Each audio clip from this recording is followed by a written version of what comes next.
Hello and welcome to episode number 42 of the TEW 2016 Challenge Run. We're here on week 3 of June 2019 for SmackDown and 205 Live on our way to Battleground. Let's jump straight into it. Show starts from Big Show's office. Big Show's got a very busy night at the office tonight. Show starts in Big Show's office. Him putting together stuff for tonight's show when the door would slam open. And in would walk a furious-looking WWE champion, Aleister Black. Obviously because Daniel Bryan fucking kidnapped his wife last week. And he just looks at him, he goes, "Where's Bryan?" Big Show's like, "I don't know where." And then Black would interrupt, he'd be like, "Don't play with me, Show. Where's Bryan?" Big Show's like, "I don't know where he is right now. But he is scheduled to take on Finn Balor in tonight's main event. So, he'll be here. He'll be here." And then Black's like, "That's fine. You don't want to tell me where he is? I'll kick the information out of someone." And he storms out of the room and Big Show's like, "Oh, no, wait." Because Aleister Black, not waiting around for Daniel Bryan. He wants to find him right now. Opening match, Drew McIntyre and Jeff Hardy. Goes 9 minutes. Drew wins with a Scott drop. Just a nice win to establish him after he beat up Finn Balor last week.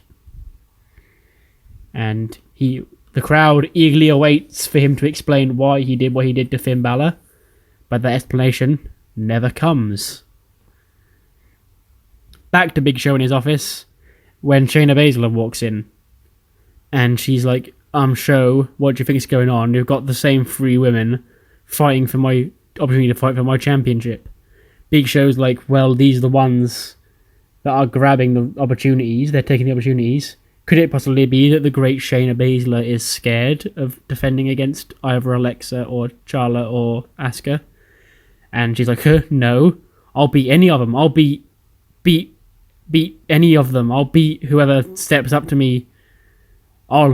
Shayna Baszler versus question mark. Book it on your show. Whichever one of those 3 wants to come out and get their ass whooped, they can do so. Big Show's like, that's not a bad idea, actually. Let's do that. Shayna Baszler versus either Alexa Bliss or Charlotte Flair or Asuka. We then get the Snake Busters in the ring when the Bar come out with microphones, running them down. Sheamus is like, look at these fellas.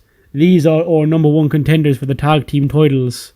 And they're sitting around with plastic toys on their backs, pretending to be the Ghostbusters. Cesaro's like, God damn, we don't just set the bar, we are the bar. These guys are chumps.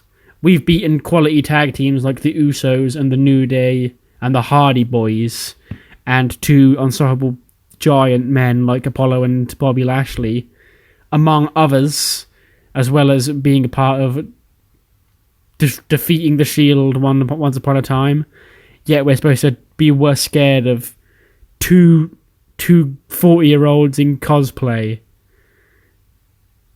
But then Sheamus would interrupt sarcastically, be like, but Tony, they hold pythons. And Cesaro will be like, ooh. And Sheamus is like, holding a python doesn't make you brave, but I will admire the bravery of whichever one of you 2 wants to step in the ring right now and get bro kicked in the face. And that man is Curtis Axel, and, well, the prophecy foretold Sheamus that he would bro kick Curtis Axel in the face. And that's exactly what he does. And Sheamus picks up the win over Curtis Axel.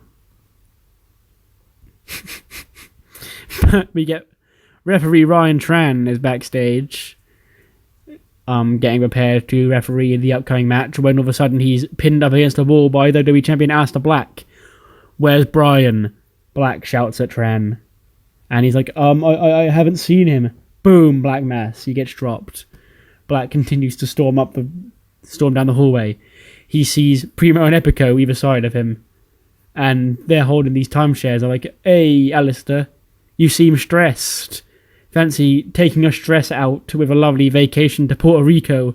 And he'd look at them all straight-faced. And they'd be like, he'd say, "Where's Bryan?" And they were like, well, if Brian's smart, he'd be taking a lovely vacation in the wonderful shining star of the Caribbean that is Puerto Rico. Fancy a flyer? Primo would go to hand a flyer to Aleister Black. Boom. Black mass to the face. All the pile of flyers that Primo was holding would go flying up in the air.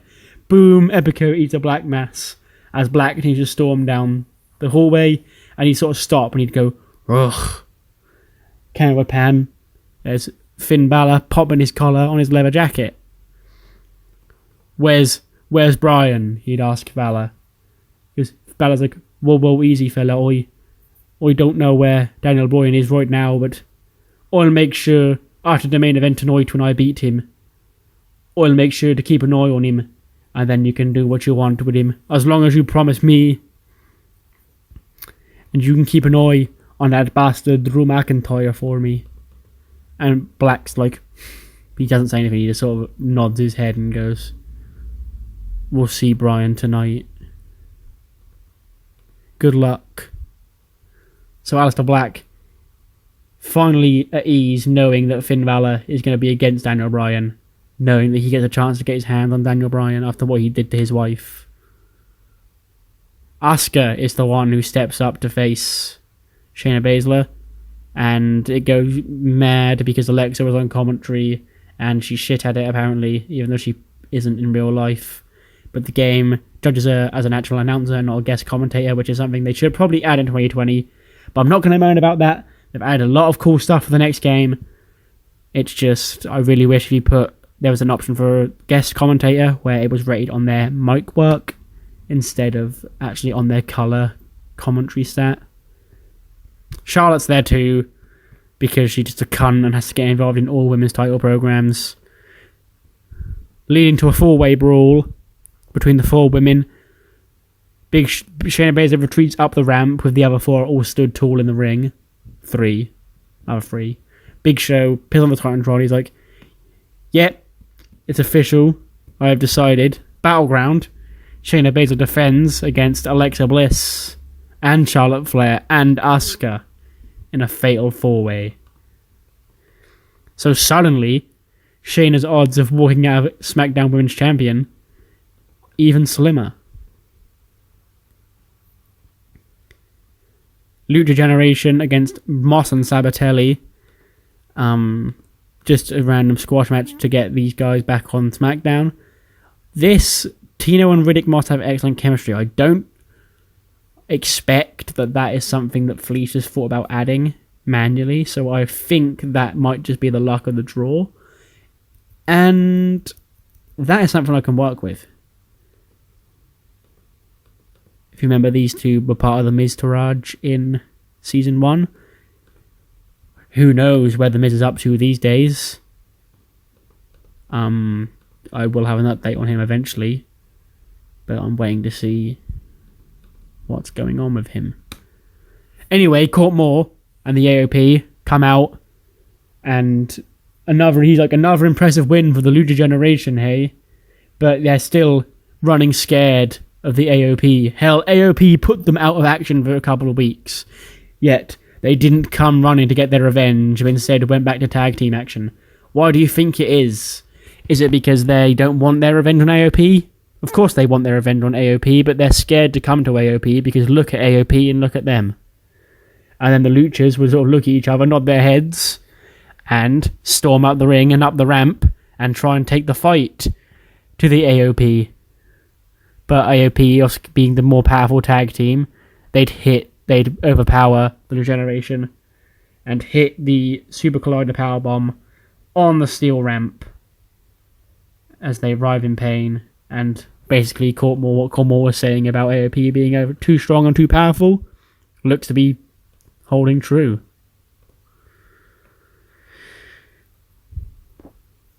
Jose is in a match against Garza Jr. It wouldn't actually be Garza Jr., it would be a jobber, but because of what's going on here, I may as well make it somebody in developmental to try and get them more popularity.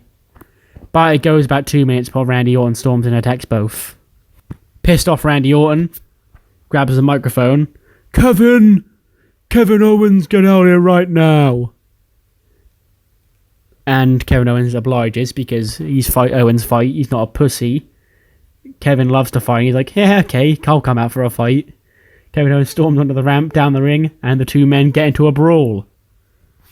So Randy Orton, doing what he did to Kurt Saxon and R-Truth to start this whole thing, coming out and having a match between them, doing that yet again, so we can have a fight with Kevin Owens. I believe it was so we could fight Ricochet the first time.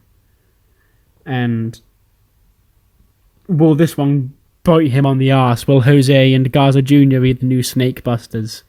They won't be, but I'm sure the wild brawl around the arena between Kevin Owens and Randy Orton, I don't know. I would probably have it end with Orton getting powerbombed on the apron.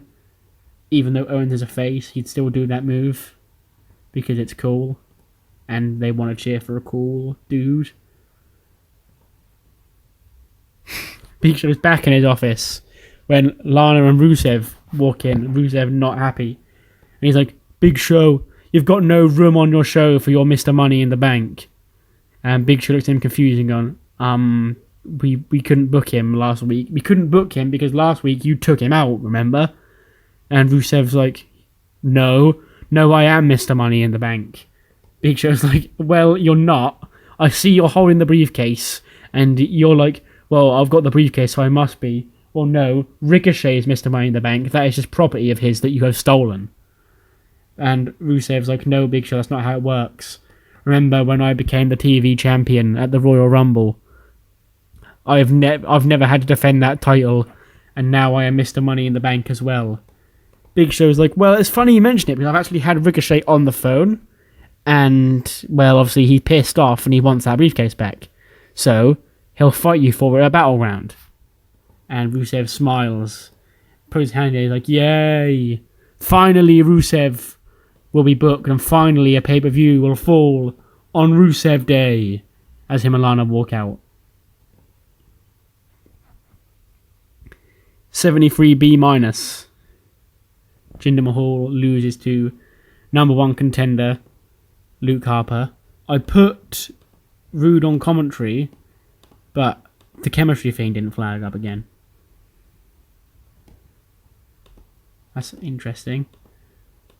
Yeah, announcing chemistry and managerial chemistry, I'm not sure. It appears to just pop up every now and again. Like, occasionally a match will get penalised for, like, booking or fucking announcing experience.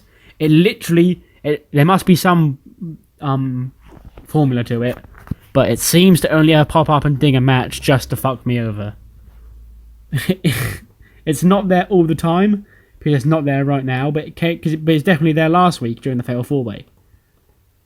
Because Tom also had good chemistry with Corey Graves. And I'm not going to faff about it. I'm sure it's still there.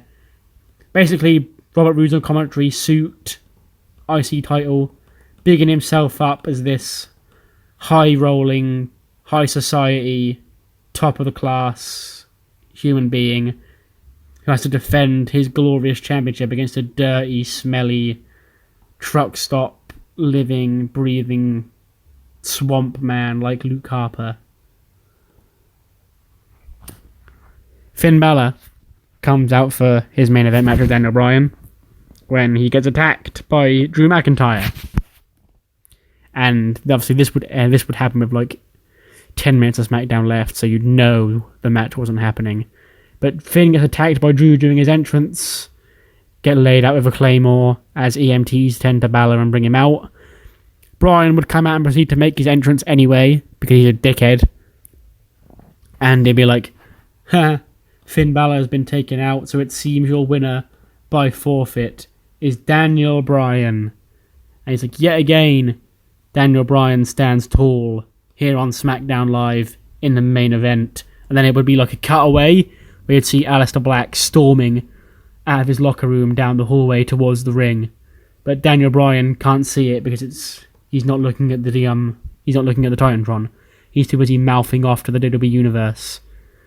So it's one of those scenes where Daniel Bryan's still cutting a promo, but the fans know because they've seen Aleister Black coming out, and he'd be like, "You're all fickle, just to try and stall time." And then the lights would go out, and as the Black theme song would hit, and he wouldn't do his normal entrance, no spooky rise up from the coffin, just storming out from the back, pissed the fuck off. Brian looks like he's seen a ghost, sends Rowan up the ramp to meet Aleister Black halfway, dropped with a black mass, and then Black gets in the ring. He's alone with Daniel Bryan. Bryan tries to escape the ring, but Black grabs him by the waistband of his trunks, pulls him round, drops him with a black mass, and Bryan rolls to the outside. Rowan still down, Bryan down, and Aleister Black would grab a mic, and he'd be like, it's funny you run around here advocating to be the savior of the planet, yet you're out here wishing people and bringing hell on earth, making people think they're in hell with your absolute stinking attitude and your despicable actions. Yet I'm the one who's supposed to have no heart and be a black heart and be a freak and a weirdo. So everything you've done needs to be is all sins that need to be accounted for. It's funny that you're bringing hell to the WWE universe, because at Battleground I'm bringing hell to you.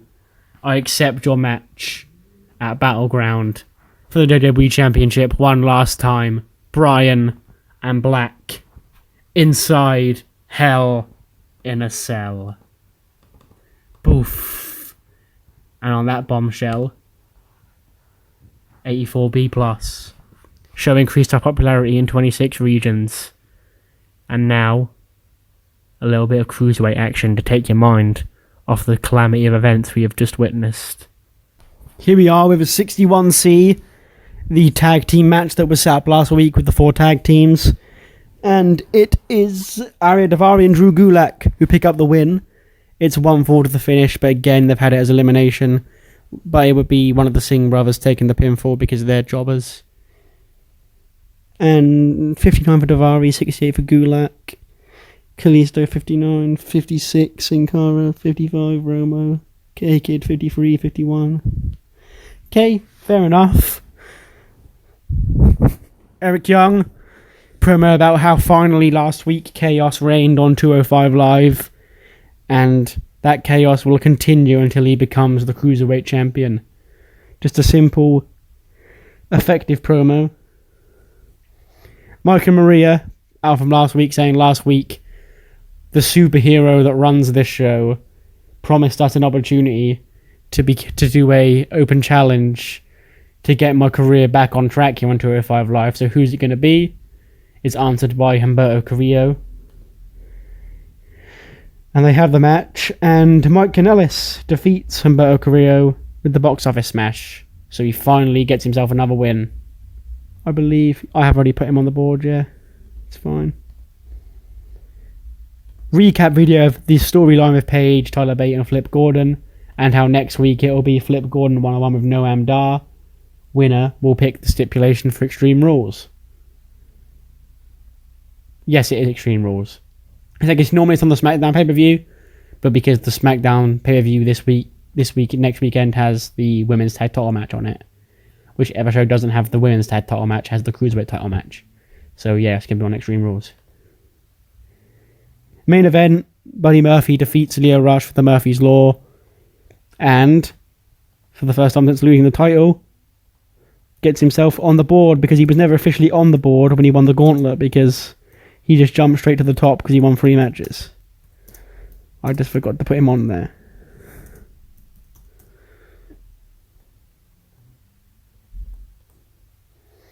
So that is the end of 205 Live, a very short show this week. Not much in the way of storyline development. But I'll see you next time for episode 43, the go-home show for Raw for Extreme Rules. See you then.